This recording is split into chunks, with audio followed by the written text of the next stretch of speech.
All right, looks like we're recording. Thanks everyone for joining. I'm Patrick Crowley, Outreach and Education Manager at the CCB. I'm joined here with Michael DiTomaso, the Director of Compliance. And yeah, we're really excited to have you on. We have Scott Dolan from the Weights and Measures Program at the Agency of Ag, who has a presentation and is going to be talking about the weights and measures inspections. And the presentation that he'll be walking through, we will post to the CCB website as soon as this meeting is done. We'll put it up there. And there are some links in that presentation. So if you see one of the links come up and you're trying to get there, just be aware that you can check our website later today. You should be able to access all those. And we are recording this as usual, so we'll put this up if you know of anyone on your staff or anyone else that could gain anything from this. So yeah, without further ado, I think we'll get into it. Feel free to sort of queue up your questions. I think we can, if there's a natural break, we can maybe answer some questions or we can save them for the end. I think we can do it either way. So Scott, thanks for joining, and yeah, go ahead and get started. All right. Is everybody seeing the presentation? Yeah, looks good. Okay. Hello, my name is Scott Dolan. I'm the Weights and Measures Specialist with the State of Vermont Consumer Protection Weights and Measures Group. Also on are Summer Kuhn and Ian Smith. They're two of our field inspectors. They're probably the people that you've seen because I haven't been out as much, and neither have some of the other guys, but they've been out in the Chittenden County area all the way down through Bennington in the past few months. So I've got basically 8 slides here of just a general overview of our program. People can feel free to ask questions as they go. If you guys can just prompt me if I don't see the questions or raise hands because I'm looking at my slide notes, just let me know. And we'll go from there. All right, so what we're going to talk about today is the scale inspection process, the requirements for the scale, licensing of the scale, labeling of packages, and the net content, and what happens when somebody complains about a short content or an inaccurate measure. So scale inspection. So the Weights and Measures Group, we inspect what we call direct to consumer scales, what you guys are calling deli scales. We test them once per every calendar year. The inspections are usually unannounced and take roughly 10 minutes, but they're also a good time to ask the inspector of any questions that you've got regarding the scales or any other weights and measures related questions you have while they're in your store, because we're not there long because we've got a lot to do and we keep moving around. Those direct to consumer scales, in your case, they must be a class 2 scale. And as you can see in the pictures here, I think you guys can see my mouse, right? The pointer. Yeah. So you guys, these scales will have a little round symbol with two Roman numeral in it. The ones you'll see at a normal like grocery store will be a class 3 scale, so they'll have 3 through this. Also, the scales must have an active NTEP certificate at the time of installation. You kind of know that because then they'll have a CC number, like this one in case is CC 16-015. So those are things you'll look for on the scale when you're buying it. And it'll also have these other things called E and D, and we'll get into that in the next slide or two and explain what that means. Because some weights and measures inspectors around the country don't understand that as well. The other thing we've found that is very important with scales, especially on the high-end scales like you guys have to use, you really want, by law, they've got to be placed into service by a service company, and there's a list of those licensed with us. The cannabis handout has the list of, I think, 5 or 6 companies that have equipment that are good enough to do this. And what we've been finding is the scales that haven't been placed into service are actually either out, at least not as accurate as they could be, and some of them have been out of tolerance. Which can have a big influence on your bottom line if you're giving away or keeping product on every sale. Again, we're going to get to the E thing in the next slide here. And the other big thing that we've been finding is that consumers must be able to see the scale and the display of the scale throughout the weighing process. Basically, this is just to allow the consumer to protect themselves, to make sure the scale is starting on 0, see the weighing process and going through. And I know there's been some questions on that because I've gotten a few questions from different scale companies around. All right, so this table here is in our handout. And this is the recommended maximum size for division size, the E, in the scales that you guys buy. So as you can see, I think most of you guys are selling stuff on average between 1 to 10 grams. So we would recommend a scale E of 0.01 grams, as you see in the chart here. And if we look at the picture to the left, in the case, the picture on the left here, this scale, the E and the D are the same. So that's basically they have 1 milligram, both E and D divisions. The scale on the right, the D's usually either have a line or a circle around them, like in this case, and the E and D are different. So in this case, the picture on the right is more appropriate for a scale that's being used between 100 and 1,000 grams, or sorry, 10 to 100 grams. And that's because of just the cost per gram or per pound of your product is much higher than what the typical product is.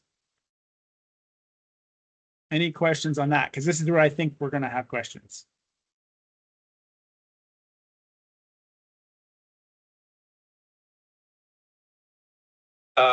Sorry, my computer is not cooperative. Mary Jane Junction, go ahead with your question. So my question would be, if we regularly sell ounces at our dispensary, would we want to go with the 0.005, like the 3 digits or the 4 digits behind? Behind the 0. So if you're regularly selling like an eighth of an ounce or a whole ounce, I guess that's the question. Well, I go anywhere from a gram to a full ounce, but we sell, like yesterday, we sold like 4 or 5 ounces. Okay. Throughout the day. We would recommend the finer the scale, the better, right? Because that basically it makes sure that any errors that are going to show up in the scale will be minimal. Versus if you choose, because again, like in this case, if you're selling 1 gram, we would really recommend the 0.01. If you're selling all the way up to an ounce, the 0.01 still gives you the resolution and accuracy that a 0.1 scale would give you, the 1 decimal place. So we would recommend at least the 1 decimal place behind the 0 and the gram. Okay, but I wouldn't need to go to like the 3 or the 4 behind. You won't need to. And again, these are only recommendations. As long as you've got a class 2 scale that is NTEP approved and accurate, you're good to go. We just recommend the more decimal places. Because at the end of this, I've got a spreadsheet to kind of show you, based on the cost of your product, how much you could be either giving or losing on every gram. What was I thinking? Okay. Another question I have is, does the scale have to be up near where the customer can see it, or can we use like a Bluetooth option where the Bluetooth goes on the counter and the scale is further behind? I have a very small space in my store. So the big thing is, can the consumer see the display, and can the consumer see you weighing the product when they ask for the deli style scale?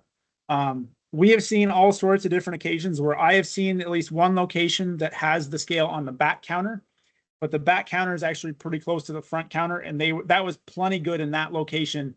So the consumer could see the weighing process, they could see the divisions and the whole thing on the scale, so they could read the scale accurately, both at 0 and at the net weight of the product. And so we've seen all sorts of different setups. I think Summer said he's seen some where the computer shows the weight of the product and the scale is turned to face the consumer, but it can be a lot of different things as long as the consumer can see both the weighing process and the scale display while it's happening. Does that help? Yes. Thank you.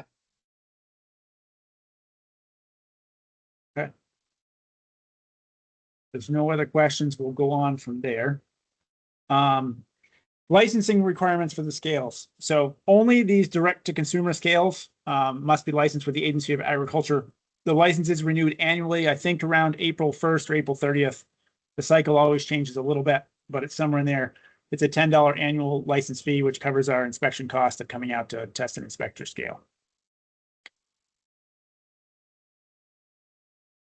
When you're labeling product, I know you guys have a lot of like cannabis specific labeling requirements, but you also, as far as we're concerned, your product is no different than a box of cereal or like a chocolate bar or anything else. So you need all the basic stuff and most everything we've seen, but we figured we just touch on it because there's been a few occasions where things have not been clearly marked. And the basic three things you need to declare what the product is. If you can't be easily tell, like it's not easily distinguishable through the package. You've got to have the name and address, or at least the company name of whoever's responsible for that product. And it's got to be labeled with an accurate net quantity, right? That usually means if it's a solid thing, it's sold by weight. If it's a liquid thing, it's usually by the fluid ounce or the milliliter. But in some cases, some of that stuff is also sold by weight. Just has to be accurate and correct for that product. If you've got questions, you can reach out to us about the method of sale or anything else. The most common errors we see, and this just goes for all products in general, is not accounting for proper tear of the packaging material, labeling in the incorrect units of measure, and not accounting for moisture loss, either in the shelf life of the product or just basically moving the product from a moist environment to a dry environment where the moisture gets wicked away fairly quickly. Okay, so all packages must be labeled for with an accurate net weight. And you guys are responsible for that accuracy, no matter what scale you use when doing it. I've seen packages that are accurate used on very coarse scales. I've also seen packages very inaccurate used on very precise scales. So it really does come down to both the accuracy of the scale and the method for packaging. And on a complaint, here's kind of what it's going to look like going forward. If we get a complaint, and that's the only time we're actually checking the packages right now, we may go into a more routine package check in the future. We'll come to visit your store, like wherever the complaint initiated. We don't go to the point of pack to start with if it's not the same place. Most likely, if it's a complaint, you're going to see me. I'll probably bring with me the local inspector. And we're also going to try to work with the Cannabis Control Board and bring their local agents. You'll have a nice little posse visiting if you ever have a complaint against you. We've had 2 or 3 so far. One was valid, 2 seem to not be valid. We will introduce ourselves. There's not going to be any surprises in that. We follow a nationally recognized procedure. I'm not going to get into the details of it because it's long and boring and not something you guys really need to know, but the link is there on the bottom if you guys really want to look at it and figure out what it is. And then depending on if it's a packaged product or what the packaging is, we could be opening anywhere between 2 but up to 12 packages per lot. And obviously the CCB is aware of this and they have a procedure for what has to happen to stuff that gets opened up during those complaints. And that's all I've really got to start with, unless everybody has any other questions. Thanks a lot, Scott. I think we have at least one person on the phone. So for the folks on the phone, if you wanted to ask a question, you should be able to unmute your line by pressing *6. And then anyone else, feel free to raise your hand or jump in with a question.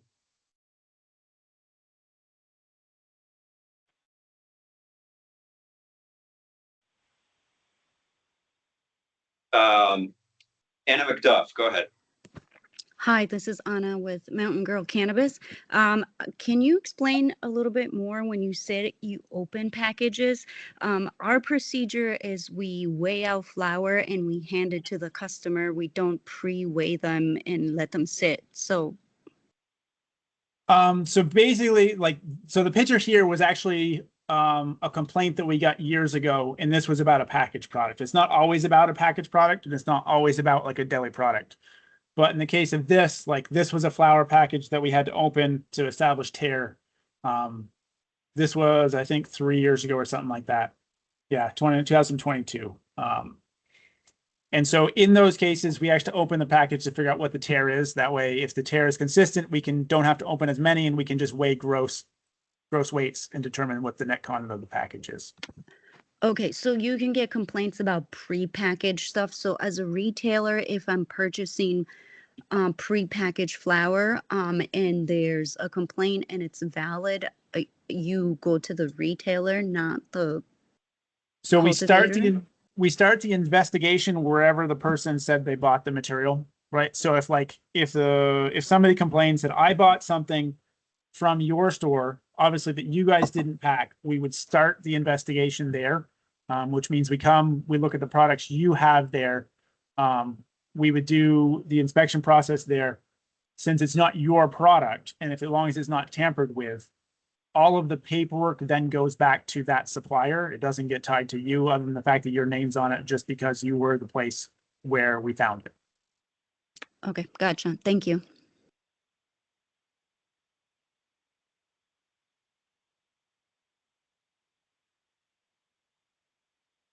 Any other questions? I did have a question. I don't know if you can hear me. I'm on the phone line.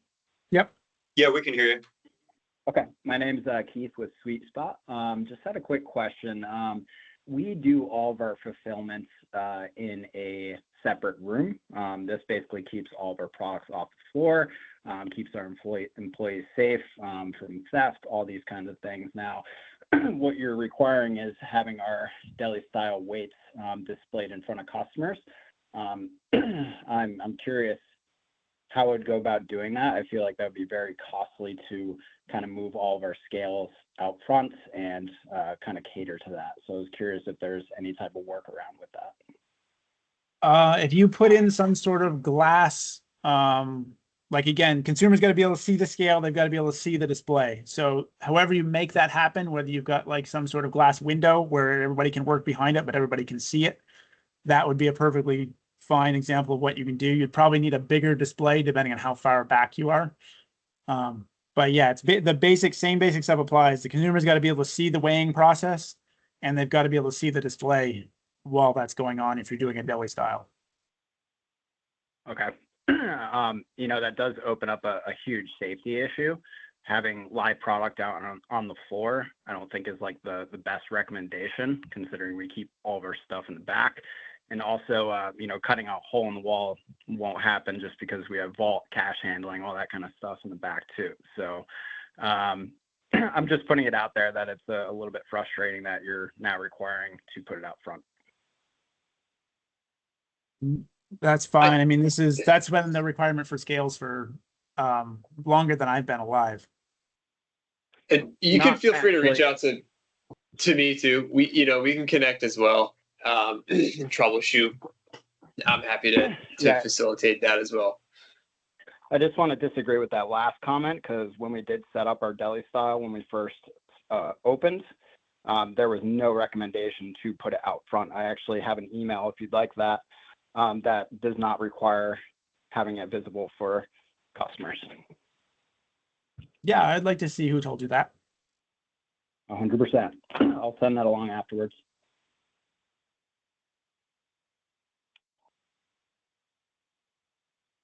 Okay. Sumner and Ian, you guys have been out in the field on this more than I have. Do you guys have anything to add?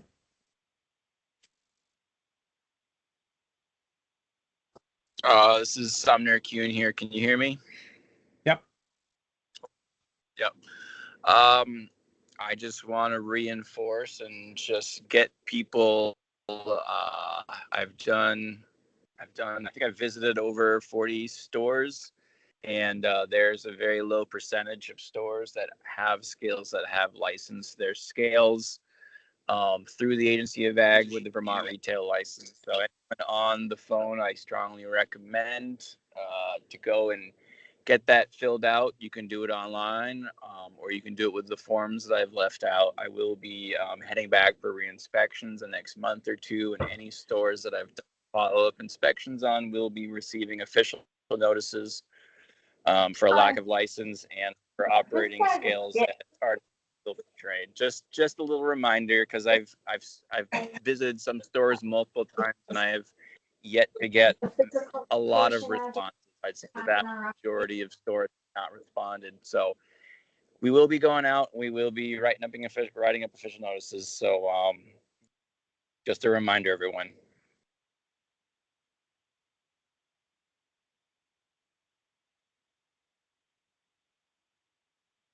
That's all I got. Thanks, Sumner. Mary Jane Junction, go ahead. Okay. So my question is, are we going to be given like a grace period? Is there a point in time we have to get this done by? Because again, my store is very small, so my scales are not visible. They can see us, we're behind the counter, but they're not going to be able to read the numbers on the scale. So if this is going to be the requirement, I'm going to have to completely revamp everything behind my counter.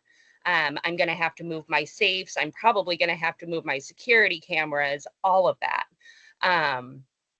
So my question is, after finding the proper scales, finding a licensor who is going to come install said scales, and having to move my entire store around, what grace period am I going to have to get all of this work done? Typically, as long as you have a plan and we feel like you're actually moving forward on it, we're pretty good. It can be like 6 months or a year. But you can get some time if you need, like, again, 4 to 6 weeks to get things sorted out. That type of time frame. Okay. But yeah, the biggest thing, as long as we see you guys actually trying to do it, we're usually very amenable to that, like doing what we've got to do to make that happen. Thank you.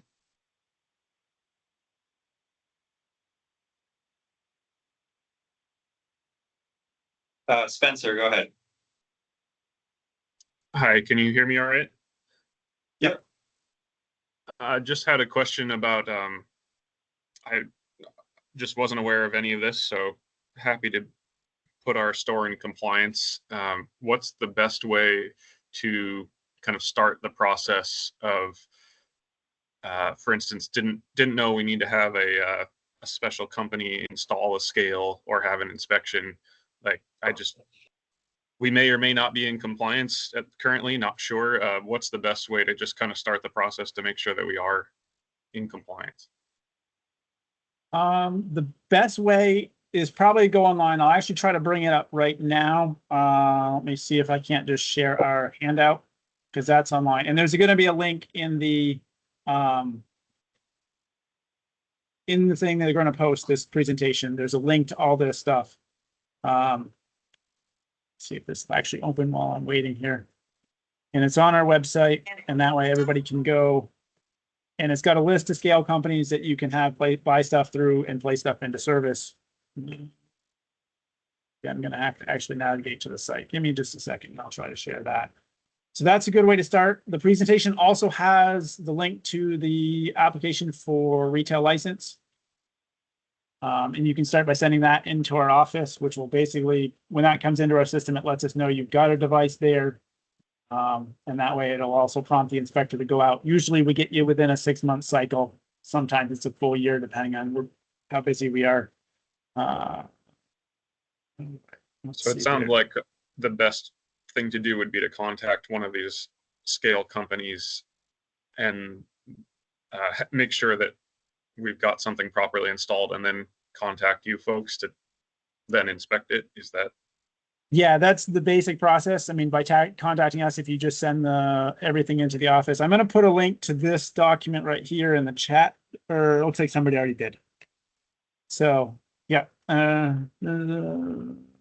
Documents. The other attachment is the retail license. So I just put in, it says Weights and Measures Laboratory, but it's the actual, this is our cannabis handout, which basically just goes over everything I talked about. It's got a list of scale companies based in New England that can buy, sell, and place stuff into service. It also this is where it's got the recommendations for scale sizes. Most of them at this point know exactly what we're doing. And it's got basically everything we just went over on it. It's also got contact information for us to reach out. Doesn't it? Let's see. We used to have Mark's contact information on it. I guess that got dropped in one version. But yeah, you can reach out to me or your CCB and they will get in touch with me and we can make sure we get all your questions answered. Hey, Scott, and just to reinforce what you said in a very simple way, if you have scales that you're using deli style, just fill out the Vermont retail license sooner rather than later, so you're in the system, and then go and contact a company that's a registered service agent that can point you in the right direction and get you a legal for trade scale, and they can calibrate it so when we do show up and it's good to go, and we can put a sticker on it and you're licensed, and it'll be nice and easy.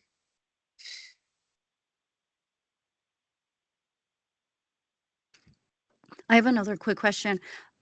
So if we have a scale too, but it's not by any of the manufacturers listed or suppliers, are we not in compliance? Do we have to go through them?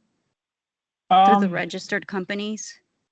The question is sort of, so if you, as long as you bought a class 2 scale with an active NCEPS or CC, we've been pretty lenient on basically saying, yep, we're good, just get it licensed, and you'll be good to go.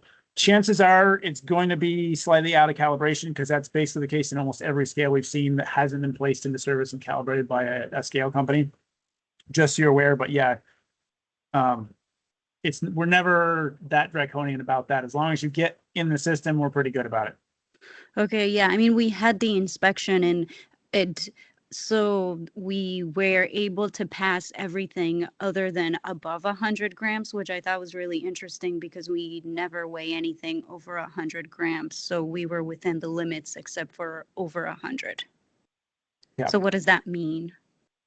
For the most part, it means you've been giving out accurate product. It just means the scale wasn't calibrated. So if you ever did, I've been to a couple places and they say they occasionally do inventory, and they're like, and I was asking I asked them if they used it above 100 grams. They said for inventory, and I said, you'll see some error in your inventory. And they said, oh, yeah, we do see error in our inventory. And it's because the scale wasn't accurate above 100 grams. And that's what they were using the over 100 grams for.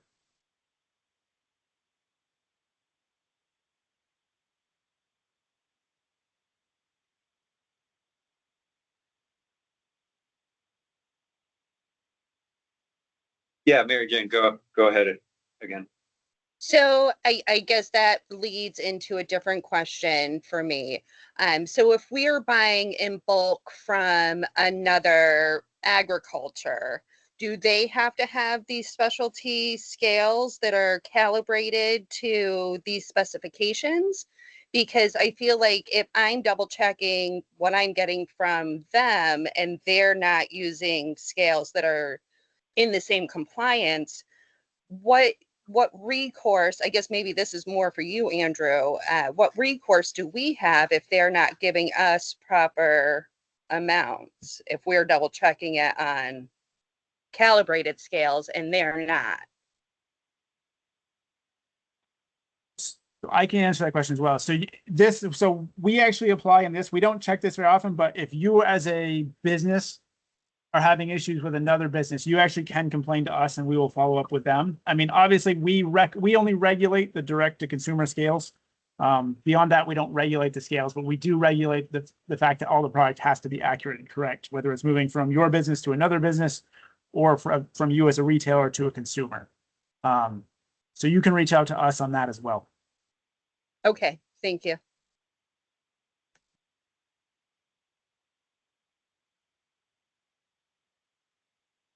All right. Thanks everyone for the questions. Any last questions before we call it?